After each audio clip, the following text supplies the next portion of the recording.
Hello नमस्कार दोस्तों, agriculture बाबा help desk में मैं आपका हार्दिक स्वागत करता हूं। आज की वीडियो में हम बात करेंगे खरपतवार के लिए जो हमारे खेतों में, खाली खेतों में या फिर किसी भी फसल की बुआई करने के बाद जो चारा जिसको बोलते हैं खरपतवार बोलते हैं वो उगता है। तो उस समस्या से हम किस प्रकार छुटकारा पा सकते हैं और ये बहुत ज़्यादा क्यों हो रहा है, क्योंकि हर साल जो चारे की समस्या है ये फार्मरों के लिए बढ़ती क्यों जा रही है। तो चलो इस वीडियो में बात करते हैं। बहुत सी बार होता है कि जब जैसे कोई खरपतवार होता है वो जन्म लेता है और उसके जो फूल आते हैं, तो उसके फूल आने के बाद जो उसमें बीज बनते हैं उसके बाद हम उस खरपतवार को मारते हैं। तब तक वो बीज उसी में गिर जाते हैं। तो उससे होता क्या है कि वो जो बीज की मात्रा होती है वो बहुत सी बार जब हम उसकी हकाई करते हैं और गहरी हकाई करते हैं तो उसके बहुत नीचे तक चली जाती है। और इस खरपतवार की सबसे बड़ी ताकत ये होती है, इसके जो बीज होते हैं उनकी ताकत ये होती है कि ये एक साथ जर्मिनेट नहीं होते, ये साल दर साल 3 से लेकर 4 साल के अंतराल में जर्मिनेट होते रहते हैं। अर्थात अगर 100 इसके बीज हैं वो इस साल 10 जर्मिनेट हुए तो अगले साल 20 होंगे, उसके बाद 30 होंगे। मतलब ये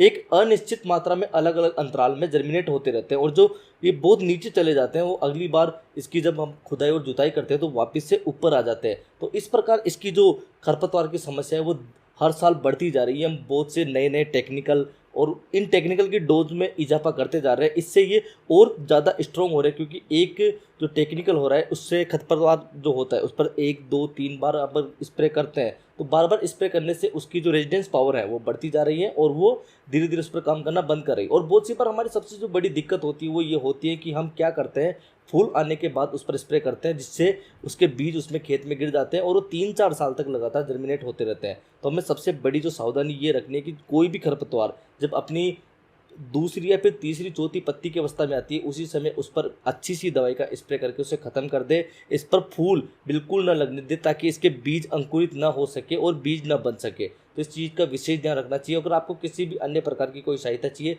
तो आप एग्रीकल्चर बाबा हेल्प डेस्क पर सीधा हमारे इंस्टाग्राम हैंडल पर मैसेज कर सकते हो। बहुत बहुत धन्यवाद। जय हिंद।